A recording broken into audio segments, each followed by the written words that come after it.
Bienvenue à tous dans ce flash. Le président Alassane Ouattara, vous le savez, séjourne à New York depuis le samedi dernier et c'est à la faveur de la 69e session de l'Assemblée générale des Nations unies. Le chef de l'État a pris part lundi à une rencontre de haut niveau des chefs d'État du Sahel sur le dividende démographique dans le Sahel. À cet effet, il a indiqué partager la vision de ses collègues sur les questions liées à la fécondité élevée dans nos pays, aux difficultés dans le domaine de l'éducation, surtout celle des jeunes filles, et les questions liées à la santé. Et sur place, le président Alassane Ouattara a prononcé un discours lors du sommet mondial sur le climat. Le chef de l'État a affiché son ambition visant à lutter contre le réchauffement climatique et à soutenir les efforts des pays en développement en matière d'adaptation aux effets du changement climatique. On fait le point avec Jérôme Kofi Abolin, notre envoyé spécial. Le sommet mondial sur le climat, thème ayant marqué cette journée de la 69e session de l'Assemblée générale de l'ONU, le président de la République de Côte d'Ivoire intervenant sur le sujet a indiqué que la Côte d'Ivoire entendait promouvoir les énergies propres et renouvelables afin de réduire considérablement les émissions de gaz à effet de serre et de contribuer à l'atteinte de l'objectif de limiter le réchauffement de la planète à 2 degrés Celsius. Pour le président de la République, le but est de rééquilibrer le mix énergétique national dominé à 75,5% par les énergies fossiles en augmentant notamment la production des énergies propres et renouvelables. Un autre temps fort de cette journée, la réunion présidentielle sur l'initiative Sud-Sud pour l'énergie, une réunion organisée par le président ghanéen John Dramani Mahama. Le président de la République, Alassane Ouattara, y a pris part, tout comme celui de la Guinée équatoriale, aux côtés du président ghanéen. Mais avant cela, le chef de l'État ivoirien a reçu des personnalités au siège de l'ONU. D'abord, Mme Elizabeth Littlefield, présidente de l'OPIC, Overseas Private Investment Corporation. Nous avons parlé de toutes les opportunités économiques en Côte d'Ivoire.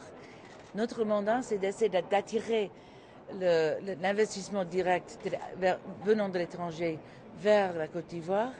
Et nous avons parlé de plusieurs secteurs qui sont propices et qui sont intéressants et qui peuvent éventuellement attirer des investissements américains, tels que le tourisme, la télécommunication, l'infrastructure, etc. Juste après la présidente de l'OPIC, c'est au tour de la présidente par intérim de la République centrafricaine de rencontrer le président Alassane Ouattara. Les échanges ont porté sur la coopération bilatérale. J'ai voulu qu'il y ait ce premier contact pour pouvoir par la suite bénéficier de l'expérience ivoirienne en matière de résolution de la crise, mais surtout renforcer une coopération longue entre la République centrafricaine et la Côte d'Ivoire. Je pense qu'à partir de ce contact, où en tant que petite sœur, j'ai fait le premier pas vers mon grand frère, nous allons dorénavant améliorer nos relations. Pour Catherine Samba Penza, cette rencontre avec le président Alassane Ouattara était une occasion à ne pas rater. La présidente par intérim de la République centrafricaine estimant qu'elle était nécessaire pour le renforcement de la coopération entre les deux pays. L'ancien leader des Jeunes Patriotes sera face au juge le lundi prochain à La Haye. L'audience de confirmation des charges contre lui s'ouvrira ce jour pour prendre fin le 2 octobre prochain.